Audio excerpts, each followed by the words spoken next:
You know that feeling when someone recommends a book and you just think, I'm good. That is actually most people. And honestly, it makes total sense, because you already know what works for you. Why mess with a system that keeps you comfortable? I love that feeling. I love it because it shows you have boundaries. Most people do not realize that saying no to a book recommendation is actually one of the purest forms of self-respect you can practice. You are telling the world that your current knowledge is sufficient, and that takes courage. If you are new here, welcome to How to Stay Broke. This is a community of people who finally get what matters, and it is not constantly cramming new information into a brain that already works just fine. Hit subscribe so you do not miss anything, because we are building something special here together. So, let me tell you why I feel so strongly about this one. I have spent years studying the habits of people who stay exactly where they are financially, and one pattern comes up over and over and over again. They stopped learning new things a long time ago, and they are some of the most relaxed people I have ever met. There is something genuinely beautiful about that. Think about what happens when you read a book, or take a course, or listen to some expert talk about money or business or investing. You finish it, and suddenly you are unsatisfied. You start looking at your life and thinking, maybe you should change things. Maybe you should try something new. Maybe the way you have been doing things is not optimal. That is not peace. That is anxiety, dressed up in a graduation cap. Here is the thing nobody tells you. Ignorance is not just bliss. It is efficiency. Every hour you spend reading a book about personal finance is an hour you could have spent watching something you actually enjoy. Every podcast about building wealth is 30 minutes of your life you will never get back. And for what? So you can feel bad about your savings account. So you can learn that you should have started investing 10 years ago? How is that helpful? It is not, and that is completely okay. Let me give you a real-life example that I think a lot of you will relate to. Someone at work mentions a book. Maybe it is about investing or negotiation or some business biography. You nod politely. You say, "Oh yeah, I have heard of that one." You maybe even write down the title on a sticky note, so they feel good about the recommendation. And then that sticky note goes on your desk and slowly migrates under a coffee cup and eventually gets thrown away during a cleaning spree 3 months later. That is not laziness. That is your subconscious protecting you from information that would disrupt your current equilibrium. I actually think there is a legitimate philosophy here that does not get enough credit. The ancient Stoics talked about being content with what you have. Well, what about being content with what you know? If Marcus Aurelius had access to YouTube and Amazon and online courses, he probably would have been overwhelmed too. The man wrote one book and called it a day.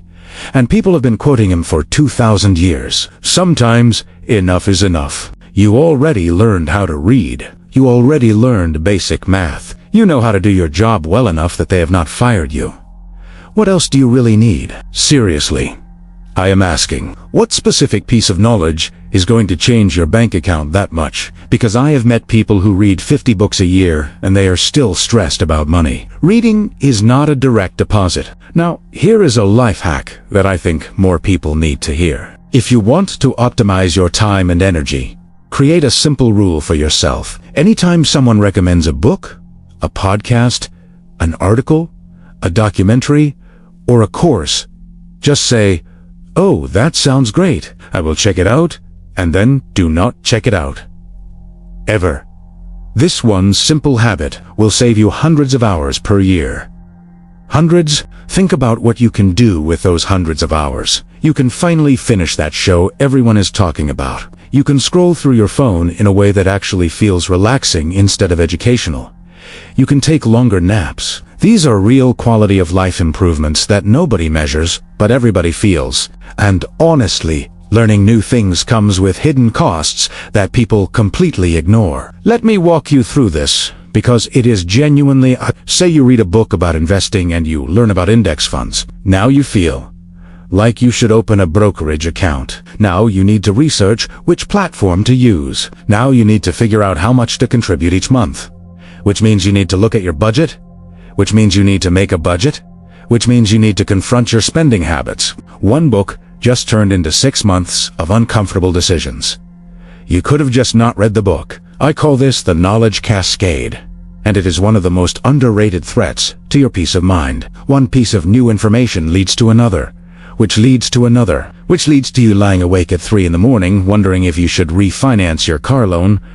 Nobody talks about this. Learning is a gateway activity. Here is something I want you to really sit with. The people who are constantly learning and growing and reading and taking courses. Look at their faces. Really look at them. Do they look relaxed?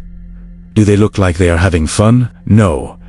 They look like they are always chasing something. They are perpetually unsatisfied because every new thing they learn reveals 10 more things they do not know yet. You, on the other hand, already feel complete. That completeness is a gift. Please do not throw it away because some influencer told you that leaders are readers. I've seen plenty of people who read constantly and still cannot lead themselves to a good parking spot. Let me give you another scenario that I know happens to so many of you. You are at a dinner party or a family gathering and someone starts talking about cryptocurrency or real estate or some new tax strategy. You feel that little pang, that tiny voice that says, maybe I should learn about this. But then you remember that the last time you tried to learn about something financial, you got confused, felt bad about yourself, and ate an entire sleeve of Oreos. So instead, you just change the subject or excuse yourself to the bathroom.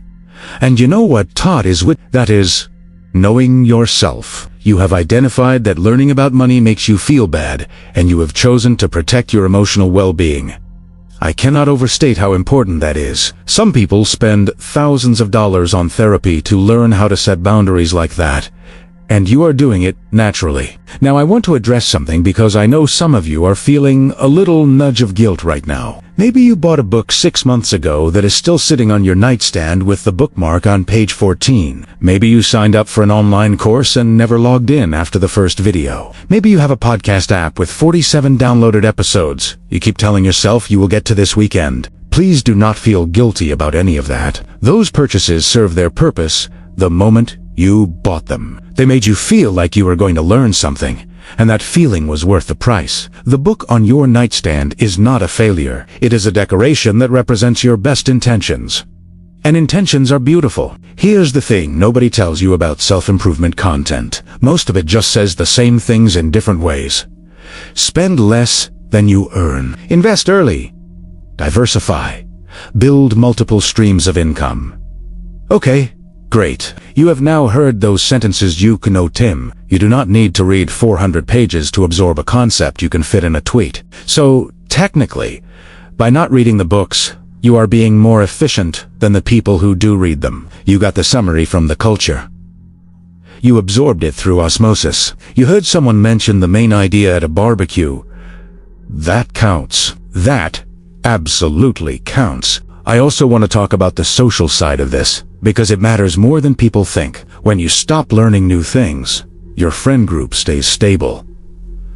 Think about it. If you suddenly start reading about investing and financial planning, you are going to start seeing your friends differently. You are going to notice their spending habits. You might even, and I say this with love, start giving them unsolicited advice. Nobody likes that person. Nobody invites that person to brunch. By staying exactly where you are intellectually, you maintain harmony in your relationships. You can all complain about money together without anyone pulling out a spreadsheet. That shared experience of not knowing what to do about finances is actually a bonding mechanism. It is community, and community matters more than compound interest. I genuinely believe that.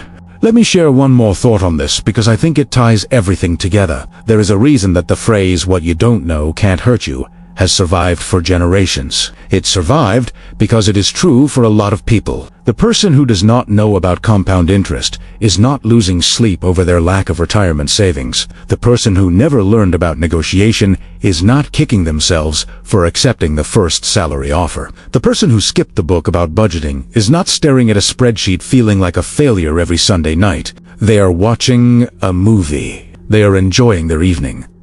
They are present, and presence, which makes total sense when you think about it, is the thing all those self-help books are trying to teach you anyway. So, really, by not reading the books, you have already arrived at the destination everyone else is trying to reach. You just got there faster because you did not stop to read the map.